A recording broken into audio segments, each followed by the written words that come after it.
guys, Speedster here, and today we're going to talk about a new Wowhead article that just came out that Blizzard is talking about. First of all, let me know how you're liking TBC in the comments.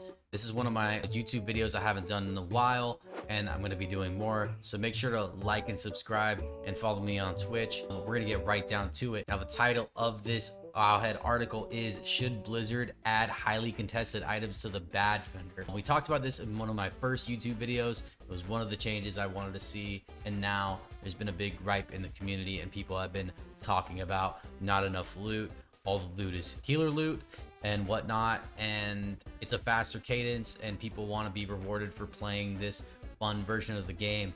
I do think it is anniversary. We should be celebrating and having fun within this game, and maybe getting a little more gear would help that. So we're gonna read through this and break this down piece by piece and see what you guys think, but let's get down to it. All right, it says a feature added in Wrath of the Lich King Classic that's carried forward into Mop Classic is Blizzard adding contested raid items from previous phases and tiers to vendors in exchange for a currency. We saw a form of this in SOD with the Tarnished Undermine Reels, and that had a bunch of exclusive items as well. I love that system, by the way. It kept people running dungeons throughout the X-Pack, especially tanks, because they went and they made gold that way too. The concept in the classic line was introduced with Heroic Alpha, Beta, Gamma dungeons in Wrath of the Lich King. This gameplay loop introduced currencies such as Sidereal Essence, which players could, for example, purchase an item like Dark Matter, which traditionally dropped from Algalon, all right, in 10-man Old War. In TBC, we know there will be more need for badges later, as more items will be added once ZA comes out, and that is about phase 3.5, I think they're calling it, and when Isle of Kel'Donis debuts. But what about adding something like the almighty DST to a badge vendor? What about unique currency like the one we saw in WotK Classic? I've been talking about DST being on the badge vendor for like 200 badges. I think that would be very rewarding because the heroics are already pre-nerfed and they are a grind. Even if you're doing about 4 heroics a day with 3 badges from each of the heroics, it's going to take you about 2.5 weeks if you make that DST like 200 badges or so. One of the benefits of adding items like DST to a vendor could be providing a path to still earn the item without needing to deal with losing rolls, not being selected via your loot council, or simply not seeing one drop. We'll address the length of TBC Anniversary later, but as we know, it's going to be a quick timeline compared to TBC Classic. So some players are discussing the idea of more loot per raid.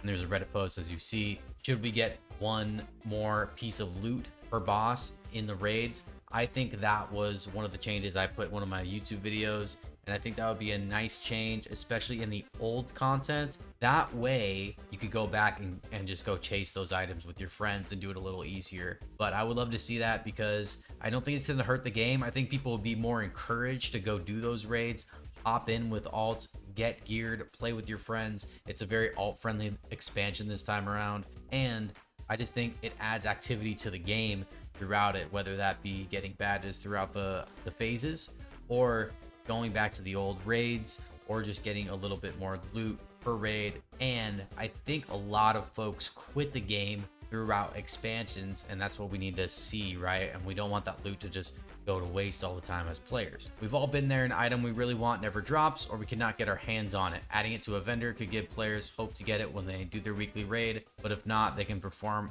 the task to receive the currency and work toward it as a side quest. The downside is they're saying this could make older raids irrelevant. One thing that could happen while adding items like this is that the concept that the gear comes from becomes trivialized or passed over altogether, so people just don't do it. You're kind of just playing the patch by patch, and then you're stopping the old raids. Now, I believe that they don't have to add too much, but maybe items like DST, where they're very rare, they're always hard res and pugs. They could take it. It could take away some of that hard res meta, man. I really don't like that in this version of the game.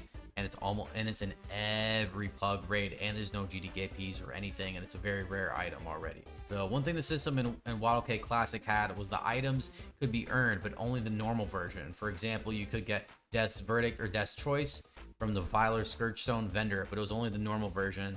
This allowed players to acquire the item, but there was also a heroic version of the item in the raids. I did like this in Wrath. I thought that was pretty cool, because you just got a little bit worse version from the badges and it was still a really good item. There's a Reddit post here saying, why is DST not available for badges? That being said, in the specific example of DST, Gruul's Lair, it's a fast enough raid to still complete every week. But I don't think people are going to want to do that later throughout the whole game. They're going to want to do SSCTK and log out, right? And that's the reality of this game. People want to raid one night a week in a classic environment as well nowadays. So now let's talk about the condensed TBC Anniversary roadmap. Based on the roadmap Blizzard provided for TBC Anniversary will be in Sunwell this autumn. In other words, all the content for the game will be released in 2026, even though it could last towards the beginning of 2027. And we're gonna get a big news update, I'm sure, at BlizzCon and see what's coming next. But you see that we're gonna get phase 3 before BlizzCon in September. Looks like probably July or so, and phase 2 in the mid-springtime. I'm gonna guess end of April, and then autumn we got ZA and Sunwell.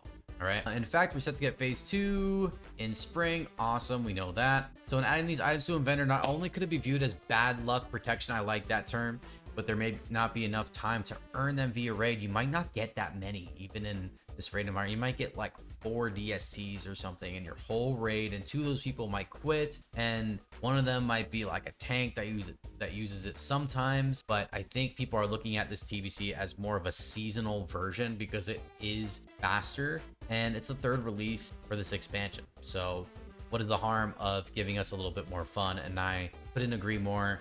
I want to see us play this game and enjoy this expansion with our friends and have fun, man. And because we did this before, we did it pre-nerf, even harder content. This is easier content. Let us blast and get some more gear, and keep some activity in the game, like keep heroics relevant throughout the game, because you could add the past tier gear in there and you don't have to do too much. Maybe like a couple items that would be best for a class, and that's it. I would love that things like lightning capacitor, or when you go into phase 3, serpent coil break, the mage trinket, dragon spine trophy. This could be maybe a light's justice when phase 3 comes out, things like that for catch-up gear and to keep it relevant. And you can still go back and do the raids and you have an extra chance at it. And maybe you just get badges in Karazhan, Gruul's Lair, and Magtheridon's Lair as well in phase 2.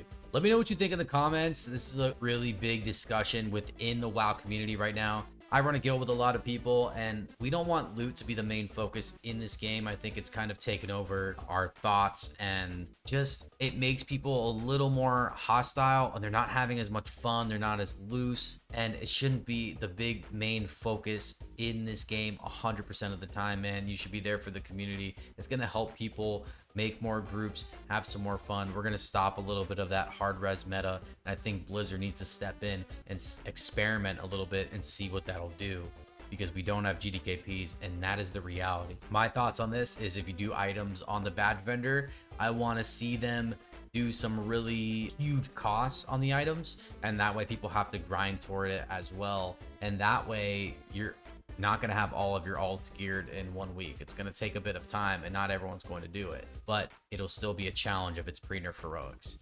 That is my honest opinion.